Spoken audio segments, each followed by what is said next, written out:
I'm Amanda with Insight Editions, and this is a God of War Chat and Cook. Today's video features none other than God of War, the official cookbook of the Nine Realms, the first officially licensed cookbook from the God of War universe, published by Insight Editions in partnership with Santa Monica Studio.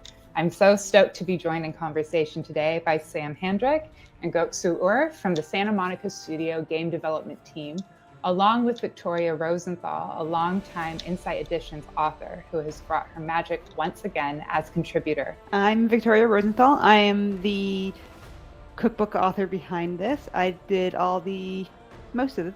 Some of them were contributions from the team, recipes, and all the photography in the book. I am Sam Handrick. I work at Santa Monica Studio in our AI and character team. I build a lot of characters for our games, and I also do a lot of cooking and baking for the team. Hello everyone, I'm Göksu Ur. I am the AI lead and the narrative tech design co-lead in the God of War Ragnarok. We have a very big cooking and baking community at Santa Monica Studio, and I've been enjoying doing cooks and bakes with them. I do have a recipe in the God of War Ragnarok cookbook as well, and I am very excited about it. I prepared the prosciutto wrapped bakes, so they are beautiful. They're delicious. Amazing. Awesome. Well, thank you all for being here.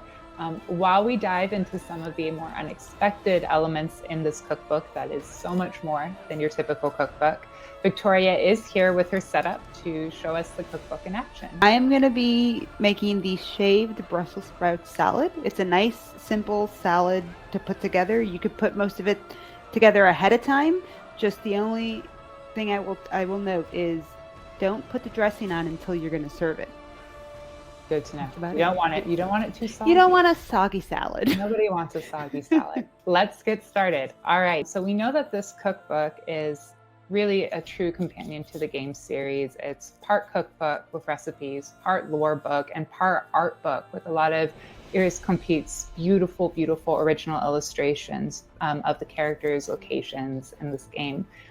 What do you think fans will appreciate most about this book, and what do you love most? I think that a big piece of God of War, both the story and the lore and the world, is a lot of these interconnected cultures and the people that live in them, and specifically the character of Tyr and him traveling through and appreciating these different realms and their foods and their peoples and their their ways of life. I think it's a big part of the story that we're trying to tell with our game. The cookbook does this incredible job of being able to introduce you to all of these other cultures, their culinary traditions, the things that might surprise you if you've never had food from certain parts of the world or prepared food in specific ways. My personal favorite thing, just on top of the food, is that each selection, each recipe comes with a little bit of Tyr's writing about where he discovered some of these recipes throughout the Nine Realms of Norse mythology, and it lets you kind of explore some of these worlds and these characters as kind of a really nice lead into really tasty food as well. In addition to everything that Sam said, for me, the food is a really big part of the culture. The recipe is in a realm is a different culture, and you see that in there. And I think there's a good message in there about food is the one thing that brings everyone together from all parts of the world. So I think it's a really good kind of way to put it together, and it plays really well with the themes of the game as well. The team is really what brought this all together. Their passion for cooking, I was kind of floored by that. How did the universe really inspire the recipes found in the book? Obviously, these were all very curated. The devs actually were asked if they wanted to be involved, if they wanted to submit recipes, and I was trying to think of ways to kind of incorporate the story, the lore into it a little bit. So everything I kind of submitted, I was trying to bring in the theme a little bit. I do have the red lentil balls in there as my recipe. I think I did put it in initially as a Freya Jötunheim theme thing, so I was oh, this is very vegetable, because Jötunheim is filled with beautiful the plants and all that. So I was kind of coming from that angle, I think, when I was thinking about it. We've had a pretty strong like culinary community at the studio for a while, and in the past we've had events like some pie contests that we've had, where we've had a lot of entrants who have specifically tried to do recipes that fit with the world and like the cultures already at play in the world already. And so, you know, in contests we've had people who have made recipes that are themed more of like, oh, this would be, you know, a dish more relevant to Kratos, or maybe something that like the dwarves would make. And so when the team kind of put out the call that was like, hey, you know, if anyone has recipes that they would be interested in submitting for this book, it came with the understanding that it was like, hey, we'd like to explore kind of the recipes that Tyr would find throughout these realms. And I think the team had already had, you know, a good bit of experience starting to kind of explore that culinarily, because so many members of the team had already been making, you know, various recipes and baked goods that they were already kind of starting to try to theme like towards what the world is and what the 9 realms are.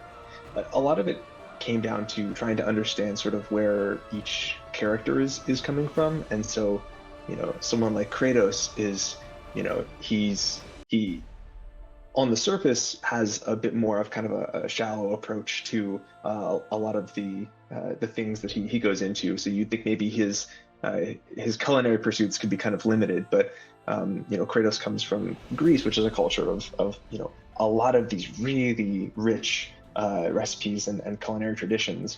But it's also like characters like Atreus are very experimental and spontaneous, and they want to try things. And I think that someone like Freya comes from, you know, the Vanir, and her culture and her people are so in tune, you know, not only with, as Goku was just saying, like with nature and with a lot of things around them, but also, you know, these ceremonies and these events.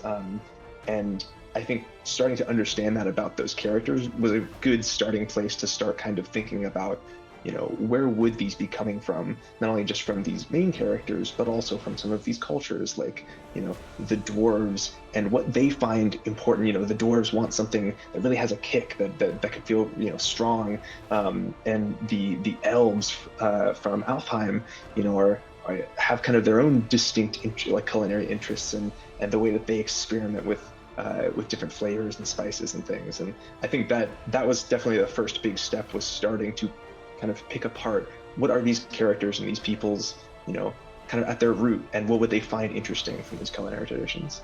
What's something challenging about making a video game cookbook that you really didn't expect with this one?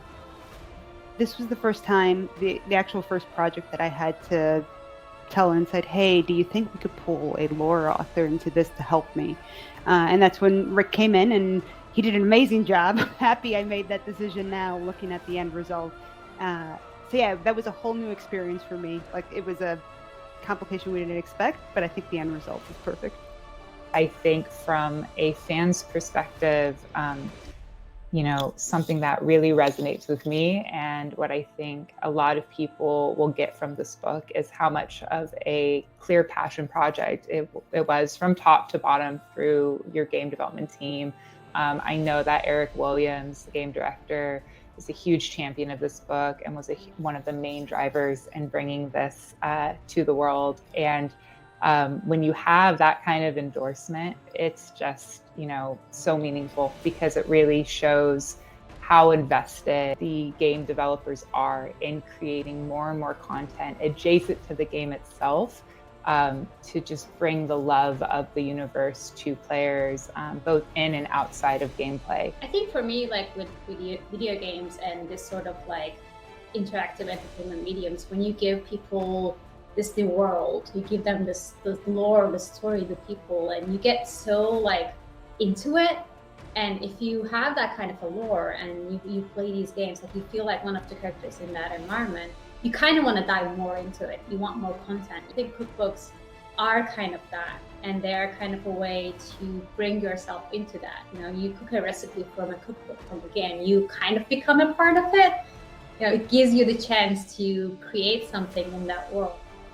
That is one of the most exciting things about these formats, is it really is a tribute to the gaming community. What do you think is Kratos' guilty pleasure snack?